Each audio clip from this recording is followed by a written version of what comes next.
O que melhora o atendimento é o contato afetivo de uma pessoa com outra. O que cura é a alegria e a falta de preconceitos. Essa é uma frase da Nise da Silveira, psiquiatra brasileira que revolucionou a psiquiatria, a psicologia com arte e terapia. No vídeo de hoje vamos falar sobre vínculo na abordagem da psicologia analítica de Carl Jung. Sim, esse é um tema muito importante, pessoalmente para mim, acho que para todos os terapeutas junguianos. Bora tomar um café e bater um papo? Eu sou Rodrigo César, esse é o meu canal e esse é um vídeo em homenagem a uma pessoa que é um raio de sol na minha vida.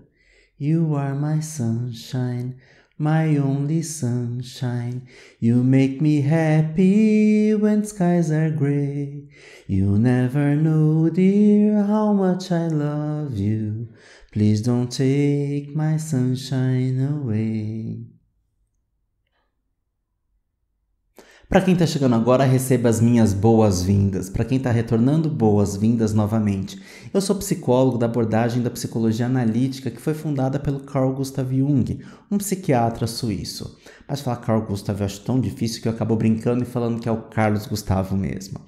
A gente, na psicologia analítica, entende que a personalidade do terapeuta é um fator fundamental, né, para o processo terapêutico, porque é dialético, é um diálogo, a gente está presente ali no processo terapêutico, né? A gente muitas vezes empresta características nossas, né, para o processo terapêutico e é sensacional. Isso transforma, sendo que o paciente também contribui com a parte dele, o que nos transforma também, né? Isso é interessante porque a gente ainda ganha para isso, né? É bem bacana. Bem, mas as pessoas às vezes perguntam, né, para mim, Rodrigo, mas como que funciona a transferência, né, na psicologia analítica, já que às vezes a gente encontra a pessoa na rua, dá um abraço, a gente conversa com a pessoa, né? Funciona assim.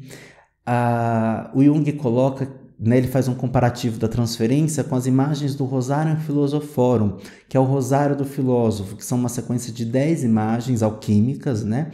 Onde a gente tem lá, desde a primeira imagem, onde é a fonte da prima matéria, né?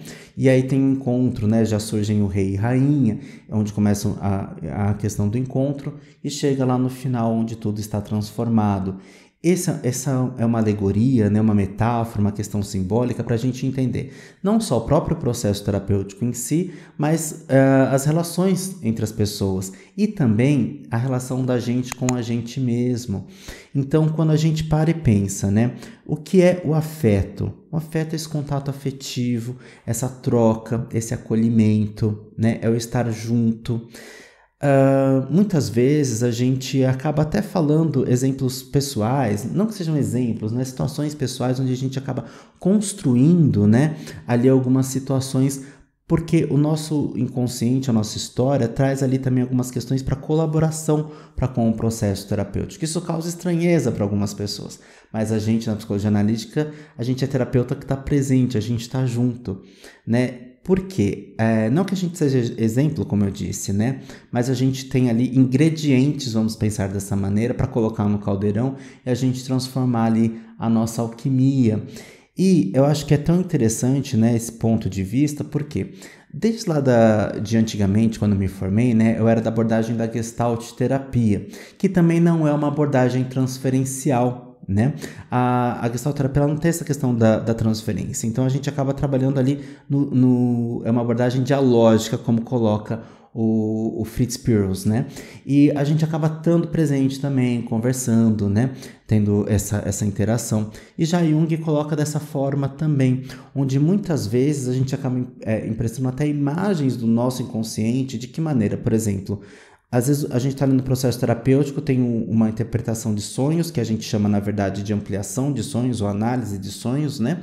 Mas as pessoas costumam entender como interpretação, mas na verdade isso é uma palavra que está mais ligada à psicanálise, porque a gente trabalha o que é uma ampliação, né? Uma análise, um destrinchamento, né? Quanto mais informações, melhor. A gente nunca reduz a uma coisa só. Então, muitas vezes, a gente está diante de um sonho do paciente, o paciente trabalha ali também, às vezes está um pouco travado ali a compreensão, mas para a gente também surge uma imagem, né? E de repente a gente pode considerar que seja importante compartilhar essa imagem, né? Sem contar que quantas vezes no mundo de hoje, né, o paciente tem acesso a informações nossas, ou porque foi indicado, ou porque convive no mesmo bairro e nos vê chegar ou sair, né? O Jung tem uma frase que é muito interessante, que é: se o paciente chega e olha para você e fala, você não tá bem, né? Você pode falar, não, não tô, né? E a gente segue o baile, né? Não precisa esticar o chiclete, né? Mas ele fala que quando a gente fala, eu estou bem, isso é uma projeção sua, sendo que na verdade a gente não tá, porque tem técnica que pode falar assim, não, isso é uma projeção sua, porque se pretende estar neutro, se pretende achar que a gente não transparece nada no dia a dia, né? O Jung fala que quando a gente adota essa postura de devolver para o paciente algo que ele coloca para a gente perde a confiança, porque se a gente não é honesto com o paciente, ele também não vai ser com a gente, né? E vice-versa, né? Porque se a gente também é honesto, a gente está estimulando ali o paciente a ser honesto, né? Mas quando o paciente não é honesto com a gente, o que resulta, né? Resulta numa contratransferência, né? Será que eu não estou sendo acolhedor o suficiente, né? A gente acaba pensando nessas questões também. É importante falar que o Jung traz para a gente, né, que a gente não trabalha a transferência, a gente trabalha na transferência. É uma questão técnica muito importante. Por quê? Quantas vezes a gente recebe aquela transferência e a gente se empresta um pouco?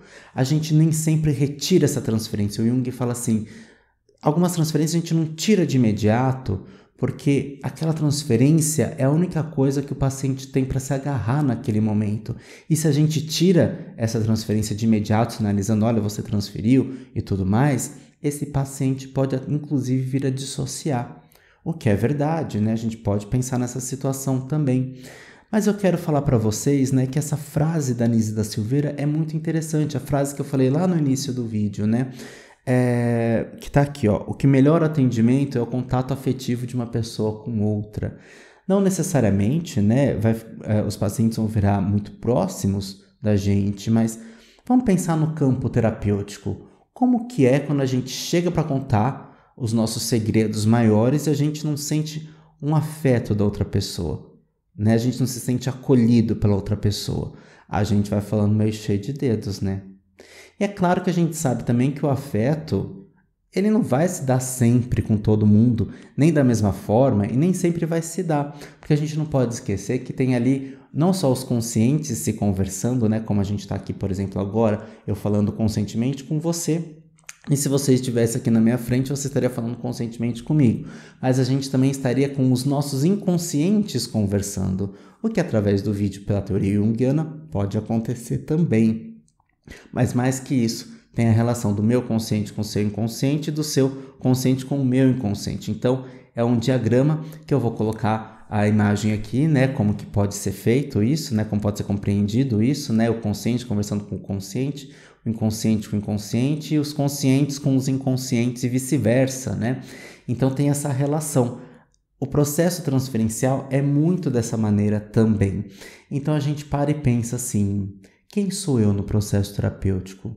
O que eu tenho a contribuir para esse processo? Se esse paciente está comigo e está dentro do meu escopo de trabalho, qual o sentido disso? Qual o sentido desse encontro? Né? E a gente acaba pensando nas transformações, né? Tanto a gente leva para as pessoas, a gente sabe disso, a gente sabe reconhecer isso também, que a gente leva transformações, mas o quanto que as pessoas transformam a gente, né? Eu costumo perguntar assim para os meus supervisionandos, para os meus alunos assim, qual característica sua é a mais forte que você às vezes empresta para os seus pacientes? Por exemplo, a comunicação, a liderança, onde ele tem algo para se inspirar, né? Não é copiar, é para se inspirar. E aí, às vezes, a gente vê como acontecem esses encontros, né? De sincronicidade. Se eu, por exemplo, eu tenho uma boa comunicação e recebo um paciente que não tem, né? Como que isso pode contribuir para o processo terapêutico? E você sabe que o contrário também acontece, né? Muitas vezes nós terapeutas temos características para trabalhar e aparecem pacientes com aquela característica que eles acabam emprestando para a gente e às vezes nem sabem. Quem é terapeuta sabe do que eu estou falando, né? Então é isso, eu queria trazer um pouquinho, né, dessa questão do vínculo terapêutico, porque na minha história, né, mesmo quando eu era lá da Gestalt, tinha essa questão do vínculo, dessa proximidade, E na psicologia analítica também, né? E o quanto que as pessoas transformam a gente. E quando a gente tem uma pessoa na nossa equipe de trabalho, nossa equipe profissional de trabalho que é sensacional e que traz pra gente assim o raio de sol, como eu disse no começo, né?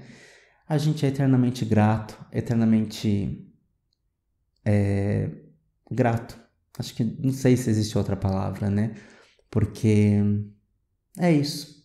Se eu falar mais, eu vou chorar. Eu não quero falar, eu não quero chorar na frente de vocês. Até poderia, mas não quero. Porque eu quero trazer a energia, né, o pensamento da alegria, como diz a Anísia da Silveira. Mas a gente entende que alguns encontros nos trazem alegria, a tristeza porque esse encontro mudou de forma, ele agora está de forma apenas inconsciente. Se é que vocês me entendem, se não entendem, tudo bem também, eu não vou explicar, mas tem pessoas que transformam a gente de uma maneira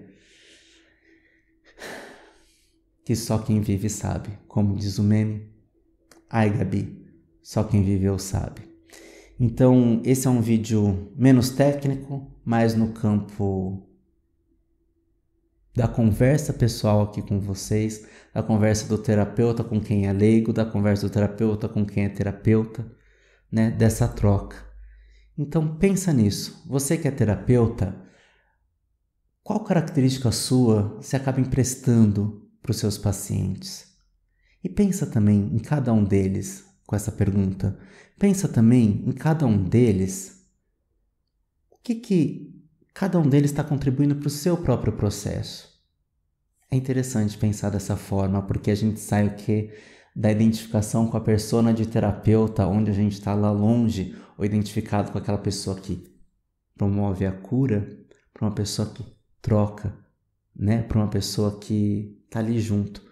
Como diz aquele entendimento da frase do Jung, não é bem assim aquela frase, né? Quando você estiver diante de outra pessoa, seja também outra alma humana. Quando você estiver diante de uma alma humana, seja também outra alma humana. A frase lá não é bem isso que o Jung escreveu, né? Mas a gente dá para colocar que é o entendimento dessa frase. Domine todas as técnicas, mas quando estiver diante de uma alma humana, seja outra alma humana. E é isso, gente. Sei lá. Eu só queria compartilhar com vocês que o afeto vale a pena. O afeto transforma. Como eu sempre digo nas aulas, o vínculo cura, o vínculo transforma. Confia nisso. Um dia eu certamente vou falar um vídeo com mais técnica, com mais apuro, aí com os itens que o Jung fala. Quando eu não sei, de repente isso pode virar um curso. É isso. Mas é só para dizer que confiem. E quem está aqui e é junguiano, confia. O afeto cura. Dentro do limite da ética sempre. Certo? É isso, pessoal. A gente escreve a nossa história sempre com mais de 2 mãos. Sempre, no mínimo, a 4 mãos. Um grande beijo e até o próximo vídeo. Tchau.